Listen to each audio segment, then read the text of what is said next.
as yourself. That as is supremely important in understanding the second great commandment.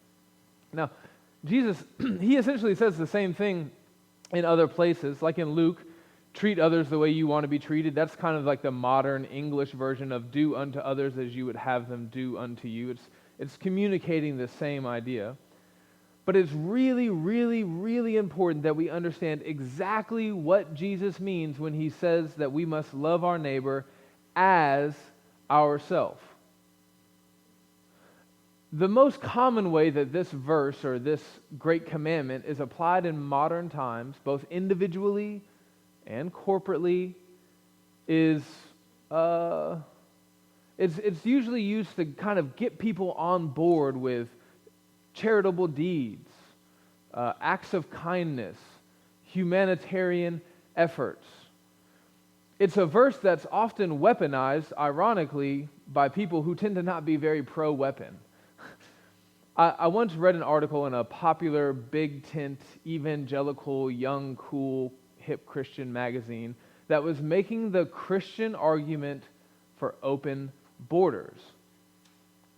After making a couple of political arguments, the final blow in this article, the final, and if that didn't get you, this will, was a quote of what we just read in Matthew 22. And after all, didn't Jesus teach us that we are supposed to love our neighbors as ourselves? And there you have it.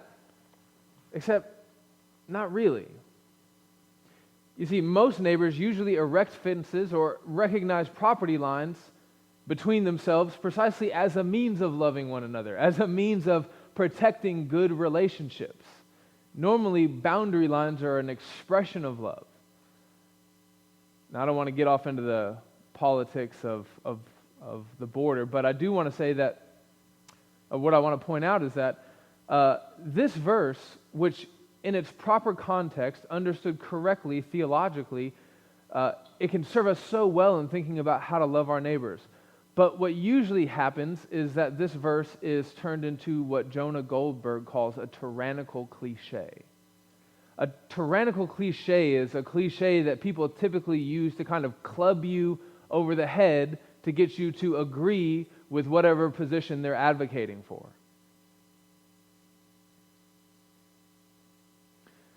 So what does the second great commandment mean? Well, in order to understand that, you have to understand what the first great commandment means. So let's just remind ourselves one more time, what is the first great commandment? You shall love the Lord your God with all your heart and with all your soul and with all your mind. Okay? Well, what does that mean? What does it mean to love God like this? Swimming pools worth of ink have been spilled throughout the ages on the nature of love, from Augustine to modern bloggers on Tumblr. Let me try to just boil this down for you real simple this morning. By talking about something that we can all understand and that we all love. Tacos. Let's talk about tacos. It's not even Tuesday. When you say that you love tacos, as you do, amen? I didn't hear everybody, but I'll keep going. When you say that you love tacos, what do you mean? Well, you mean a lot of different things, the sum of which communicates the idea of love. So you mean that you desire them, that you crave them. You mean that you enjoy them, that you delight in them. You mean that you're willing to spend your time and money on them. When you say you love tacos, you mean that you prefer them over other lesser foods. You find them superior most often. You mean that you find satisfaction in them.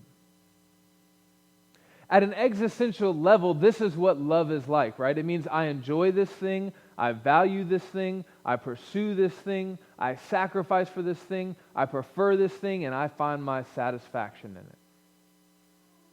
Now, arguing from the lesser to the infinitely greater, arguing from tacos to God, a sentence I never thought I'd say in the pulpit, loving the Lord your God with all of your heart, all of your soul, all of your mind, all of your strength, means that all of you is given over to God in that way. It means that He is the source and the aim of all of your joy. All of your joy comes from God because all you want is God. He is the thing that your soul thirsts after. He is the thing that your spiritual stomach is hungry for. And He's the only thing that your soul will find ultimate satisfaction in. To say it another way, God is the thing that you want most for yourself. To love yourself is to love God. Now, with this reality in mind, when you hear Jesus say, love your neighbor as yourself, we have a little bit more insight into what He means exactly, because we actually know what it means to love ourselves. Loving ourselves means plunging ourselves into the fountain of God's love. And loving your neighbor as yourself means that once you're in the fountain, you hold your hand out and you call your neighbor to jump into the fountain with you.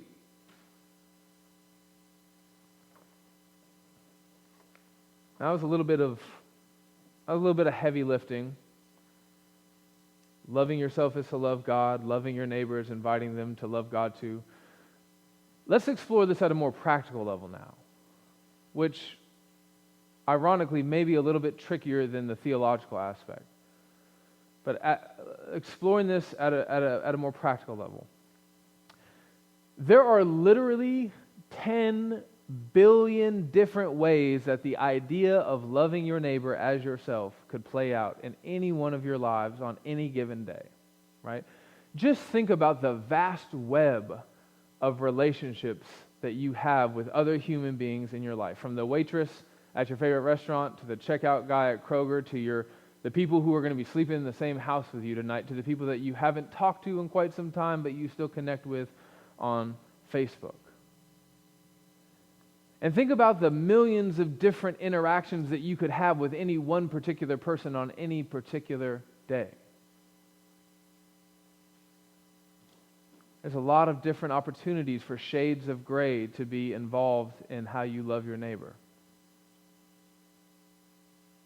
With that in mind, with the complexity of the possibility of the application of this principle, you recognize that good, direct, straight line application is kind of tricky. Especially since God already hit what I like to call the big five of loving your neighbor, right? You think about the 10 Commandments, the last 5 of the 10 Commandments, don't kill, don't steal, so on and so forth. That's kind of like the straight line, direct application of loving your neighbor as yourself. I don't want to die. I don't want someone to kill me, so I'm not going to kill somebody else. I don't want someone to steal my property, so I'm not going to steal somebody else's property. I don't want someone to covet my wife, so I'm not going to covet someone else's wife, right? That's kind of the big 5 of loving your neighbor as yourself. And so what this means is that what I can't do in this sermon is tell you exactly what it's going to look like for you to love your neighbor in every sphere of your life, with your coworkers, with your extended family, with your nuclear family, with your grandkids, with your friends from school, whether you should vote for this policy or oppose that bill or vote for this politician. There's just too much to say. I'm only one man. We only have as long as your attention span will give me. So for this morning, what I want us to do is to just drill down into one main application point. What I think is the most important application point. Speaking the truth in love. Speaking the truth in love. So if you're a note taker and you're looking for a point in the sermon, there it is.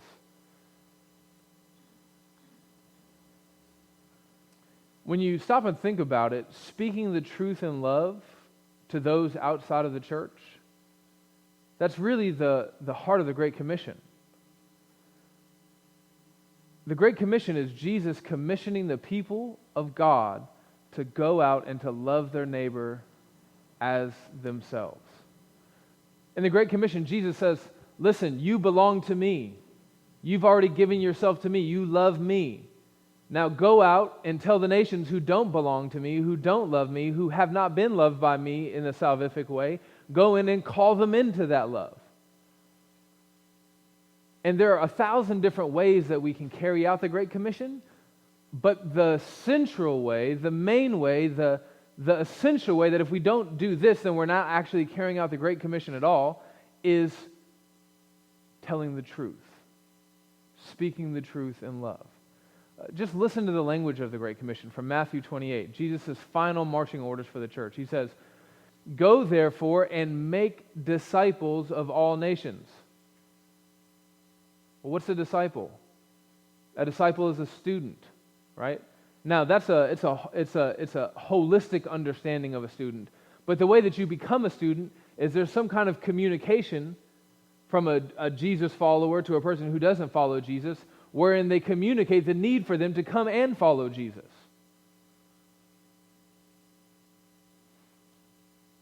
Making disciples involves a bunch of different good things, from caring for the poor to standing against injustice.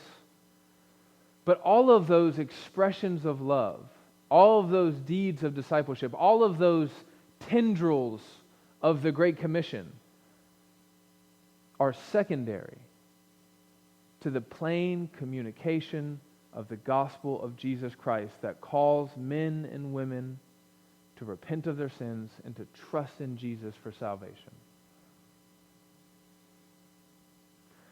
Now, when I say that those things are secondary, because we're evangelicals and we tend to only have like two speeds, we think it's either important or not important. When I say secondary, you may be hearing me say not important, and I'm not saying not important. All of these things are very important. They adorn the gospel. They decorate the gospel. They give the gospel an opportunity to shine forth even more brightly in a world of darkness. But if we don't preach the gospel, there's nothing for the good works to adorn in the first place. So I can plant a community garden. I can help support certain political policies that would be good for the community. I can teach my kids Little League team. I can form a neighborhood watch organization, if those are even still a thing. I can start a suicide prevention hotline. I can do a whole host of other things that are good, but that ultimately won't matter eternally if I don't tell my neighbor the truth. We have some organic carrots over here for you, and then you don't say anything about the reality of heaven and hell. It's backwards. And what exactly is this truth that we want our neighbor to know? What is the gospel? Well, friends, let's just revisit it. Let's just make sure that we're all on the same page. Every single person in this room, I'm sure, professes to be a Christian. Let's just make sure we all agree about what the gospel is that saves people. Because what typically happens is one generation believes the gospel, then the next generation assumes the gospel, and then the final generation loses the gospel. And we just can't let that happen, not in this local church. So the gospel of Jesus Christ is this: God, the all-powerful, all-good, all-beautiful, all-holy, all-everything that is magnificent, He created this world, and He created it good. And then He created a special place for man in this world. He created us to be reflectors of His image, to be kings that ruled the earth, queens that governed this land in His absence. And He created us to enjoy Him and His presence and all of this good creation, and to subdue it, and to do 1,000 other good things while we were here on this earth. But then sin entered into the world. Our parents, Adam and Eve, received that sin. They actively rebelled against God. And ever since then, mankind has been rebelling against the God who made them. And because we rebelled and sinned against the God who made us, we've been cast out of His presence. Sin indwells us. The consequences for sin is death. And so we've been living in a world of death ever since then. But God, even from the moment that He cursed us, even from the moment that He punished us, He gave us hope. He promised that sin would not have the final word. And so He raised up prophets and kings and priests and judges And every one of those men and women that he raised up promised us, as God's people, that sin and death would not have the final word. God's people suffered greatly as they were waiting for God to fix the sin situation in this world until one day, unbelievably, God stopped sending prophets. He stopped raising up kings.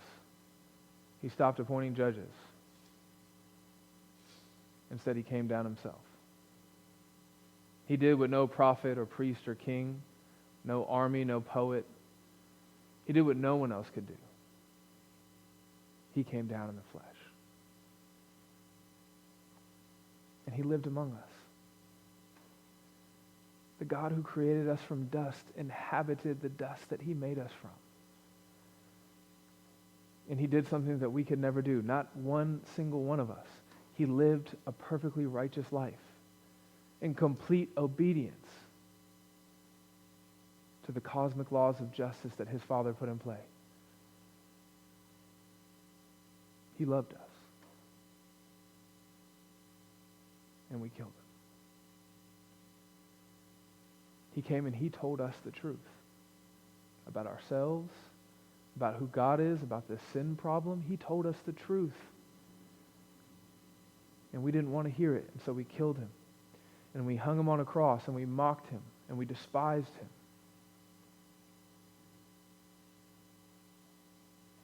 But the promise of the gospel has always been since day one that sin and death would not have the last word.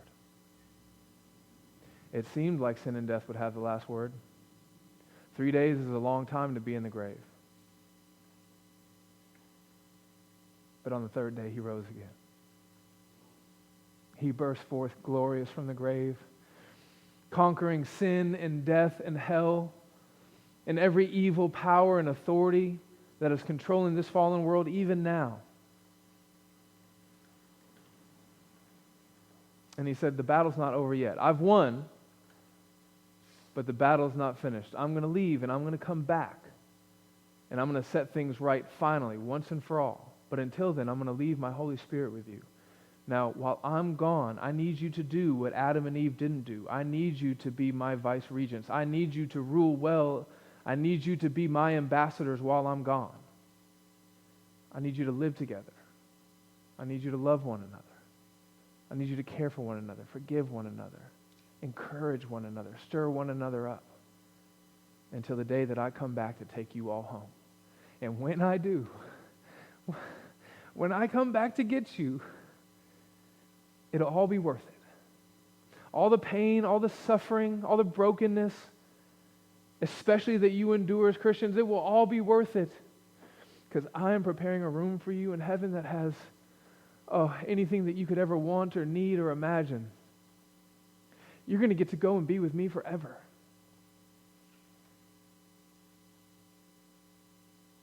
And one day I will wipe away every tear, and I will punish every evil, and I will establish my kingdom on the earth. This is the gospel story that all of our neighbors are a part of, whether they realize it or not, whether they accept it or not. This is the story of the universe. And the most unloving thing that we can do to our neighbors is to not tell them the truth about this story. To not tell them the truth about the reality of history that they are living through themselves. Now, friends, you have to know that I understand that telling your neighbors the truth of the gospel, which is the good news, but it also involves bad news, like talking about sin and death and judgment. You have to know that I know that your neighbors may not perceive your communication of those truths to them as an act of love. They didn't perceive it when Jesus came and told them, right? A very small number of people were like, okay, yeah, I'm a sinner, all right, I'm tracking. Almost everyone else was like, who is this guy? Let's kill him. But not warning them, not telling them the truth, not telling them the hard parts is the truly unloving thing. Ezekiel chapter 3, verse 18 says it like this. This is God speaking. God says, If I say to the wicked, you shall surely die, and you give him no warning, nor speak to warn the wicked man from his wicked way in order to save his life, that wicked person shall die for his iniquity, but his blood I will require at your hands.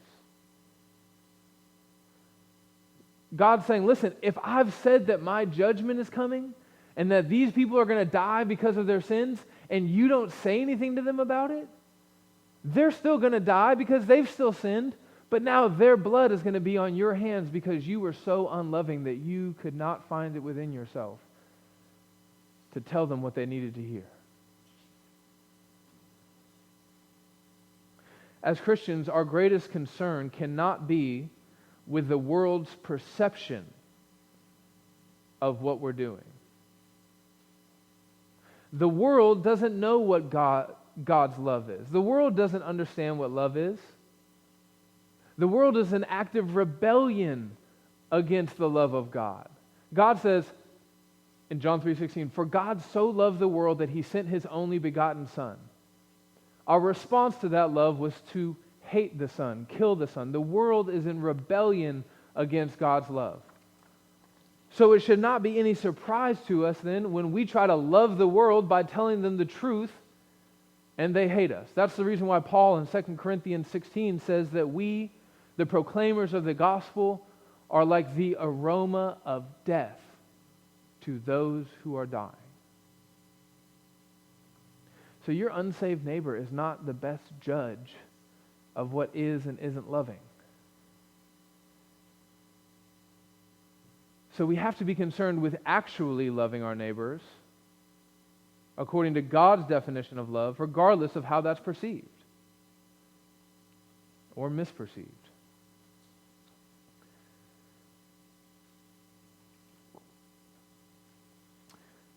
Marvin Olasky, the former editor of World Magazine, he has an excellent book called The Tragedy of American Compassion.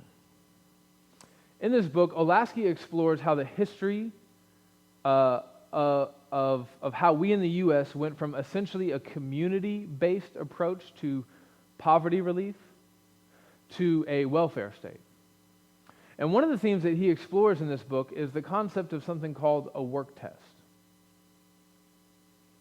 In the early years of our nation, most of the citizens of our nation were either Christian or they had absorbed enough of the Christian worldview through osmosis that their approach to charity was largely based on principles derived from Scripture in general, and Scriptures like this in particular. If a man will not work, he shall not eat. And so the vast majority of charity in the early days of our republic revolved around giving people the opportunity to work, or at least giving them the opportunity to display a willingness to work.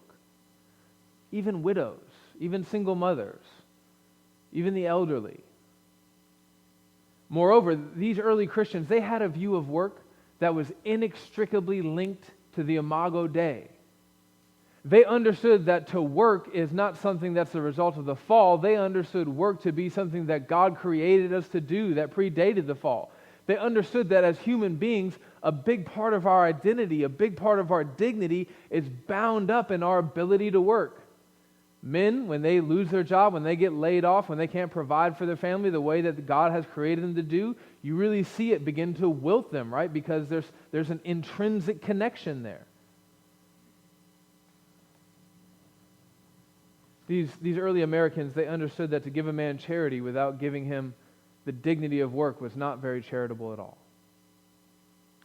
Now, over time, and due to various influences and circumstances, this ostensibly biblical view of charity came to be seen as unloving and even cruel.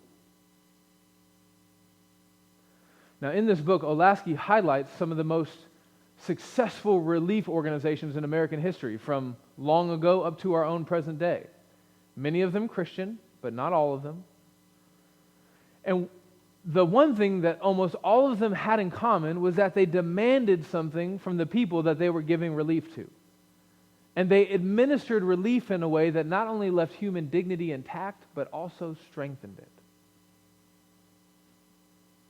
In contrast, many of the newer organizations and efforts aimed at helping to give poverty relief ended up doing not only more damage to the poor, but also more damage to the communities wherein the poor lived. Why am I sharing this with you? Sean's getting political today. Now, if you know me, you know that's not the case. Why am I sharing this with you? Because I want to illustrate the fact that what may seem like the best way of loving your neighbor can actually harm your neighbor. And the mere desire to love your neighbor is not good enough. The road to hell is paved with good intentions and bad ideas. And there are hundreds of millions of dead bodies that show how some visions of what it looks like to love the poor and care for your neighbor are not really that loving at all. I also want to illustrate the fact that what can seem unloving, like something like requiring a work test, may often be the thing that is most loving of all. So when the world calls us Christians a bunch of hateful bigots, which they are doing right now, for telling them the truth of the gospel, your first reaction should not be to redact the gospel or to edit the gospel or to to dull the sharp edges of the gospel. Friends, if you don't have a robust commitment to loving your neighbor by telling them the truth of the gospel as defined by God in His Word, you will compromise the gospel, and then we will lose the gospel. Do you not feel the pressure in the air? Do you not feel it? Have you not seen how many Christians with major platforms have come out and said this or that thing, which is basically a complete undermining of the gospel that they claim to believe? Have you not felt that in recent days? Do you not understand how impossible it is going to be for you, even more so in the days to come, to hold any kind of significant political or social influence as long as you believe the Christian gospel? If you think that any man or woman in this country in the coming days is going to be able to tell the full gospel truth to their neighbor and not be hated for it or viewed as backwards or bigoted for it, friends, you have got another thing coming. Jesus tells us to count the cost of following Him, and I'm telling you the same thing. You better be prepared to count the cost. This church, better be prepared to count the cost. Many already have.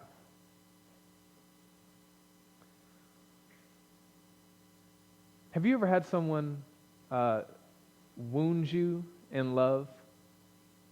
You know, like Proverbs 27:6, it says, faithful are the wounds of a friend. Have you ever had someone love you enough to like wound you? When you're a kid, kids, this usually happens when you're being disciplined by your parents, right? Mom and dad are not happy about something you're doing, likely because you're disobeying them and you're disobeying God. Even now, you're covering your ears. See, I got to discipline you for that. But as you get older, you get disciplined by your friends when they tell you the truth. They sit you down and they say, hey, man, I just got to tell you. I got something hard to say to you. I remember when I first became a Christian, I was asked to speak here and talk there and preach at all these different places. And I had not been discipled at all. And so I did not know what I was doing. All I knew was that Jesus had saved me. And so anybody who gave me an opportunity to go and shout that out, I was going to do it. But I didn't know that what I was preaching was essentially a false gospel. Now, when I finally found out that that was the case, after I had preached in maybe 100 different schools and, FCA clubs and youth groups and Sunday morning services, when I found out that what I was preaching was wrong and that what I was believing was wrong, I was furious. Furious. Why didn't somebody tell me? Why didn't somebody sit me down and say, hey, Sean, listen, man, I love you so much that I got to say something to you that might rub you the wrong way, but I want you to hear me out. I got to sit down with some of those people a couple years later and ask them, not a lot of them, just one or two, like, hey, you remember when I was at your youth group and I stood up for an hour and preached heresy? And then we went out and ate Taco Bell after. How come you didn't say anything to me? How come you didn't tell me the truth? In so many words, what I was really asking was, I was your neighbor. Why didn't you love me as yourself? You had the truth. I didn't have the truth. You know the truth was good for your soul. It was building you up in Jesus. It was being productive for the kingdom. I didn't have the truth. Why didn't you love me as yourself? Even if it was difficult. I don't really know what the judgment day is going to be like. I wasn't fortunate enough to grow up in the church where they have the graphs that line the Sunday school wall with like the culminating event and all the final details of exactly what Jesus is going to say from Ezekiel and Revelation. But I tend to think that we'll have some greater clarity about our lives when we get to eternity, our successes and our failures. I also tend to think, based on parables like the rich man and Lazarus, that we'll have some awareness of the reality of hell and the souls that are suffering there. In that parable from Luke 16, the rich man, he's able to speak to Abraham even though he's suffering judgment. I'm not sure that we're going to be able to communicate that way, but I do wonder if we could.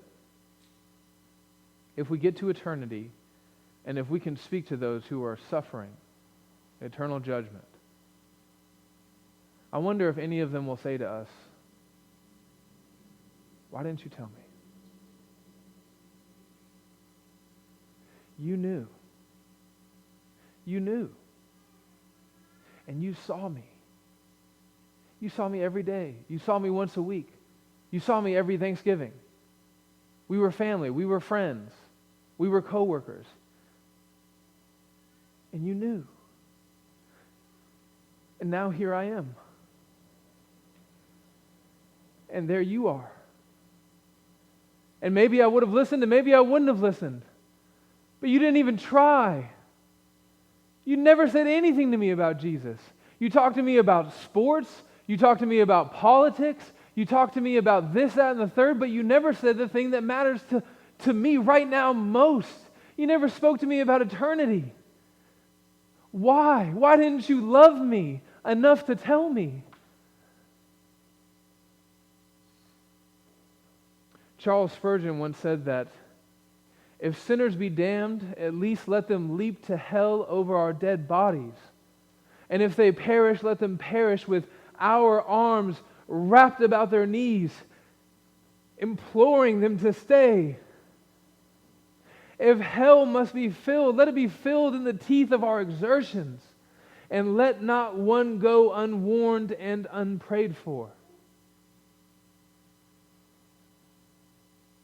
You know, buying your neighbor some groceries when they're recovering from surgery, that's great. It's fantastic. Helping that single mom by paying for her electricity bill, that's really good kingdom work. I don't want to take anything away from that. Opening your home up to drug addicts. Amber and I have been around the road, we've done that a bunch of times.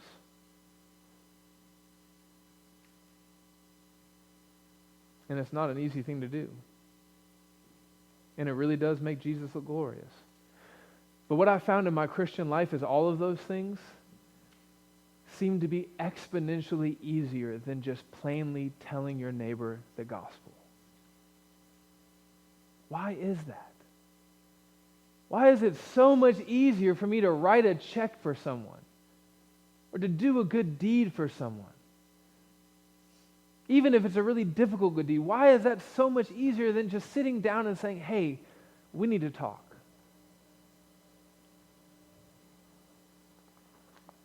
We are so afraid, and I'm saying we on purpose. We are so afraid of being embarrassed, of being shunned, of being spurned, hated.